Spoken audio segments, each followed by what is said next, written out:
Hello everyone, welcome to Global Online. Myself Priyanka Chauhan आप सभी का स्वागत करती हूँ आज के हमारे सेशन में। आज हम MPPSC paper 1 general knowledge history इसके यूनिट क्रमांक 2 भारत का इतिहास, यह यूनिट क्रमांक 2 आप सभी को पता है MPPSC पेपर 1 असिस्टेंट प्रोफेसर का अगर आपने सिलेबस देखा है तो उसमें सेकेंड जो हमारी यूनिट है भारत का इतिहास पर आधारित है। और भारत के इतिहास पर सबसे पहले हम देखेंगे दिल्ली सल्तनत, इसके अंतर्गत गुलाम वंश। इससे पहले मैंने आपको MCQ सेशंस कराए हैं जिसमें हमने MCQ थ्रू हिस्ट्री को, जनरल नॉलेज हिस्ट्री को जानने की कोशिश की थी। साथ ही साथ यह हमारा लेक्चर क्रमांक 7 है। इससे पहले कि अगर आपने सेशन नहीं देखे हैं तो डिस्क्रिप्शन बॉक्स में इसका लिंक दिया हुआ है, वहां से आप वह वीडियो लेक्चर देख सकते हैं जिससे कि यह सेशन में आपको बहुत अच्छे से गुलाम वंश के बारे में टॉपिक जो है गुलाम वंश बहुत अच्छे तरीके से समझ सके। साथ ही साथ MPPSC पेपर क्रमांक 1 के लिए ग्लोबल ऑनलाइन पर फुल सिलेबस नोट्स अवेलेबल है। साथ ही साथ फुल सिलेबस MCQs आपके प्रैक्टिस के लिए, साथ ही साथ प्रैक्टिस करने के लिए टेस्ट सीरीज भी अवेलेबल है। देखिए MPPSC पेपर 1 का फुल कोर्स जो है पेपर 1 का, यह इसमें कवर कराया जाएगा। साथ ही साथ आपको गाइडेंस भी मिलेगा। इसकी फीस मात्र 2000 रुपये है। इस कोर्स के नए बैच को ज्वाइन करने के लिए आपको ऑफिशियल नंबर पे कांटेक्ट करना है। ऑफिशियल नंबर आपके स्क्रीन पर विजिबल है। इस नंबर पर कांटेक्ट करके आप MPPSC के नए बैच को ज्वाइन कर सकते हैं। साथ ही साथ प्ले स्टोर से ग्लोबल ऑनलाइन ऐप जो है डाउनलोड कर लीजिए। स्टोर ऑप्शन को सिलेक्ट करके देखिए ये स्टोर ऑप्शन है, यहाँ पर MPPSC कोर्स को सर्च कर लेना है तो कुछ इस प्रकार का इंटरफेस दिखाई देगा। कंटेंट के सेक्शन से आप वीडियो लेक्चर्स देख सकते हैं। यह ऑफिशियल नंबर है, इस पर कांटेक्ट करके इस नए बैच को ज्वाइन कीजिए। आप सभी को पता है कि आज का हमारा सेशन जो है दिल्ली सल्तनत पर है। तो देखिए इससे पहले हमने PYQ सेशंस किए हैं, ठीक है, और 2-3 MCQ सेशन किए हैं। यह सेशंस करने के जो कारण थे, जो रीजंस थे, वह इस प्रकार से है कि MPPSC असिस्टेंट प्रोफेसर पेपर 1 का थोड़ा आइडिया आप सभी को मिल जाए। वहां से आपको जरूर क्लैरिटी मिली होगी कि किस प्रकार से टॉपिक से प्रश्न पूछे जाते हैं। सो आज का जो हमारा सेशन रहेगा, टॉपिक फर्स्ट है दिल्ली सल्तनत। अभी दिल्ली सल्तनत जो है, देखिए इसमें कुल हमें 5 राजवंशों का अभ्यास करना है, 5 वंशों को पढ़ना है। देखते हैं कि 1206 से 1290 तक का टाइम पीरियड जो है गुलाम वंश का है, क्योंकि मोहम्मद गोरी का नाम आपने सुना होगा कि तराइन के 2 बैटल हुए थे, 1191 एंड 1192। इसके बाद 1194 चंदावर का युद्ध हुआ था, है ना, मोहम्मद गोरी। ओके, तो यह गोरी के गुलाम थे कुतुबुद्दीन ऐबक। कौन थे? कुतुबुद्दीन ऐबक। यह मोहम्मद गोरी जो है इनके गुलाम थे। सिर्फ गुलाम ही नहीं थे तो इनके दामाद भी थे, ठीक है। तो देखिए क्या हुआ कि गोरी के द्वारा दिल्ली का क्षेत्र जो है यह दे दिया गया था कुतुबुद्दीन ऐबक को। यही से हम देखते हैं कि एक वंश की स्थापना होती है और यहाँ के जो शासक देखने को मिलते हैं वह गुलाम थे, इसलिए इनको गुलाम वंश, स्लेव डायनेस्टी के नाम से जानते हैं। 1206 से लेके 1290 का जो टाइम पीरियड रहेगा, इसमें दिल्ली सल्तनत के अंतर्गत स्लेव डायनेस्टी का राज्य रहता है। इसके बाद कौन आते हैं? खिलजी वंश। खिलजी वंश में देखिए 1290 से लेके 1390 तक का यह इनका टाइम पीरियड रहेगा। इसके बाद आते हैं तुगलक। ओके, 1320 तक की कीजिए, ठीक है, क्योंकि 1320 से लेके 1414 तक के तुगलक वंश, और यहाँ से बहुत से PYQs हमने किए थे। इसके बाद 1414 से लेके 1451 का टाइम पीरियड सैयद वंश। 1451 से लेके 1526 का जो टाइम पीरियड है, इसमें लोधी वंश का शासन हमें देखने को मिलते हैं। तो इससे आपको क्या पता चलता है कि पहला गुलाम वंश, फिर खिलजी, फिर तुगलक वंश, फिर सैयद वंश और लास्ट में हम देखते हैं लोधी वंश, ठीक है। तो दिल्ली सल्तनत जो टॉपिक है, इसमें हमें 1206 से लेके 1526 माने 1526 तक के टाइम पीरियड को डिस्कस कर लेना है, जिसमें खिलजी वंश सबसे कम तक यह तो क्वेश्चन आपको पूछा भी गया है कि दिल्ली सल्तनत में सबसे कम समय तक किस वंश ने शासन किया है।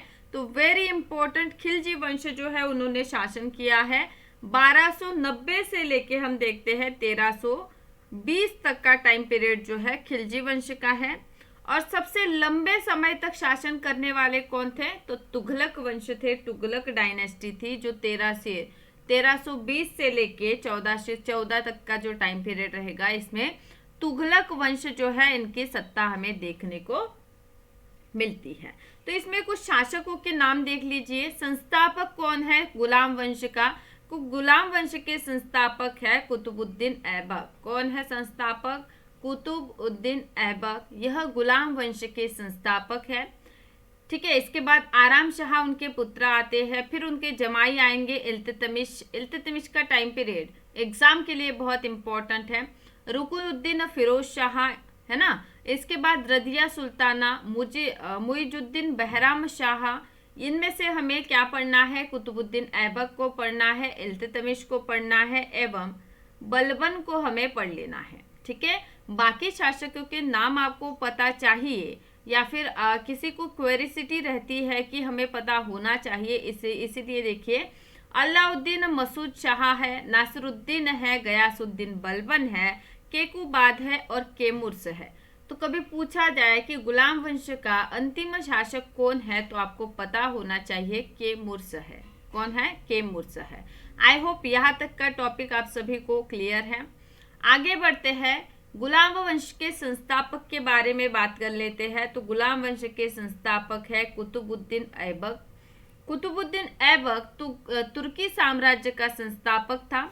वह मोहम्मद गोरी के गुलाम एवं दामाद थे और मोहम्मद गोरी जो है इनके द्वारा इनको दिल्ली का क्षेत्र दिया गया था, जिस पर इन्होंने एक नए राजवंश माने कि गुलाम वंश की स्थापना की।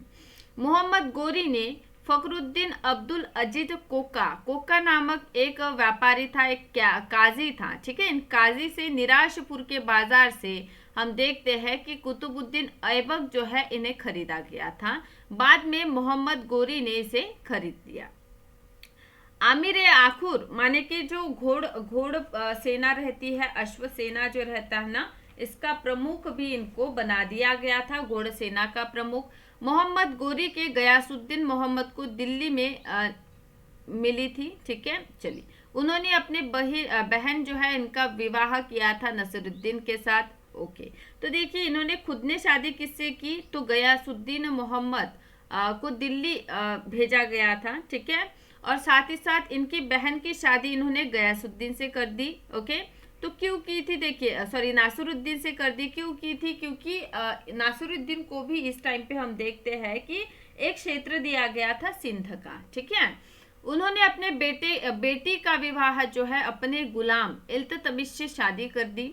ठीक है, चलिए, और खुद का विवाह ताजुद्दीन की पुत्री से हुआ। इस प्रकार से हम देखते हैं कि कुतुबुद्दीन ऐबक जो है इन्होंने गुलाम वंश की स्थापना की। साथ ही साथ अपना जमाता किसको बनाया? इल्तुतमिश को। तो अगला शासक कौन रहेगा? इल्तुतमिश। लेकिन सुल्तान बनने से पूर्व किस क्षेत्र की इनको सूबेदारी दी गई थी? तो यहाँ से बहुत इंपॉर्टेंट सवाल निर्माण होता है कि बदायूं के क्षेत्र जो है इस पर नियुक्त किया गया था इल्तुतमिश को। कुतुबुद्दीन ऐबक के दरबार में कौन हुआ करते थे? तो हसन निजामी, जिनकी रचना ताज उल मासीर, ठीक है, और मुखे मुतबीर, ये दोनों ही इनके दरबार जो है कुतुबुद्दीन ऐबक का इसमें रहा करते थे। ठीक है, तो ये दोनों को हाईलाइट कर लीजिए। 1210 पोलो है ना, खेल खेलते समय इनकी मृत्यु हो गई, यानी कि कुतुबुद्दीन ऐबक इनका टाइम पीरियड 1206 से लेके 1210 तक का है। ठीक है, इनका मकबरा जो है लाहौर में अवस्थित है। ठीक है, तो देखिए इस्लाम में हम देखते हैं कि किस प्रकार से इन्होंने जो है ना गुंबद एवं मेहराब बनाने की कला जो है ना इस्लाम में लाने का श्रेय जो है कुतुबुद्दीन ऐबक को ही दिया जाता है। तो इस प्रकार से कुतुबुद्दीन ऐबक, ठीक है, इनके टाइम में इन्होंने कुव्वत इल इस्लाम मस्जिद स्थापित की दिल्ली में। 2.5 दिन का झोपड़ा अजमेर में। कुतुब मीनार जो है कुतुबुद्दीन ऐबक के द्वारा ही बनाया गया था। इसका काम जो है कुतुब मीनार का शुरू कर दिया गया था। कहा जाता है कि इनके गुरु है ना। इनके गुरु के लिए इन्होंने क्या किया था, कुतुब मीनार जो है ना बनाया था। बाद में हम देखते हैं कि आगे इसके 2 मंजिले बनाने का कार्य इल्तुतमिश करते हैं। और उसके आगे हम देखते हैं कि सूफी संत थे कुतुबुद्दीन ख्वाजा बख्तियार काकी, ठीक है, इनके नाम पर ही उन्होंने कुतुब मीनार बनाया था। तो देखते हैं कि इस प्रकार से कुतुबुद्दीन ऐबक इनका कार्य था।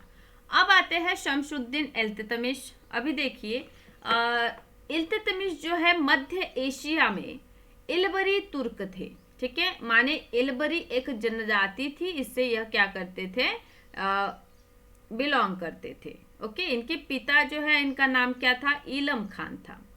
इल्तुतमिश को कुतुबुद्दीन ऐबक ने कारोबारी चुस्त कुबा से खरीदा था, ठीक है, माने कि इनको भी गुलाम बनाकर बेचा गया था, ठीक है। तब इसको मतलब इल्तुतमिश इनको किसने खरीदा था, तो कुतुबुद्दीन ऐबक ने, ठीक है। कुतुबुद्दीन ऐबक ने शुरू में इल्तुतमिश को सरे जहानदार, बाद में आमिर शिकार के रूप में नियुक्त किया और बाद में इनको इक्ता दे दिया गया, सूबेदारी दे दी गई, कहाँ की, बदायूं की, ठीक है। यहाँ तक कि आपको याद रहेगा कि किस प्रकार से इल्तुतमिश क्या हुआ करता था, एक गुलाम हुआ करता था। लेकिन बाद में हम देखते हैं, ओके, इनका टाइम पीरियड यहाँ मेंशन नहीं है, 1210 से लेके 1236 तक के इनका टाइम पीरियड है, ठीक है। साथ ही साथ हम देखते हैं कि इल्तुतमिश जो है गुलाम हुआ करते थे जिनको कुतुबुद्दीन ऐबक ने खरीदा था, ओके। साथ ही साथ बाद में उनको आमिर शिकार इस प्रकार का पद देने के बाद इनको एक सूबेदारी दी, इक्ता दिया गया, ठीक है। तो कहाँ के सूबेदार बने हुए हैं, तो वह सूबेदार बने थे कहाँ के, तो बदायूं के, ठीक है। तो आगे हम देखते हैं कि किस प्रकार से जो है, ओके, आगे हम देखते हैं किस प्रकार से इल्तुतमिश की उपाधियां हैं जिसमें गुलामों का गुलाम। अभी देखिए क्या होता है, जैसे कि कुतुबुद्दीन ऐबक है, कुतुबुद्दीन, ओके, यह देखिए इनको किसने खरीदा था, मोहम्मद गोरी ने, माने कि ये इनके गुलाम हो गए। कुतुबुद्दीन ऐबक के गुलाम कौन है, इल्तुतमिश है, ठीक है।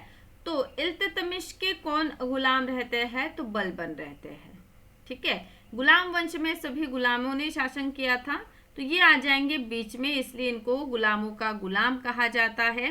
सुल्तान शाहिद के नाम से जानते हैं, मकबरों का पितामह, क्योंकि पहला जो मकबरा है इल्तुतमिश ने बनाया था अपने बेटे के लिए, नासिरुद्दीन के लिए, ओके।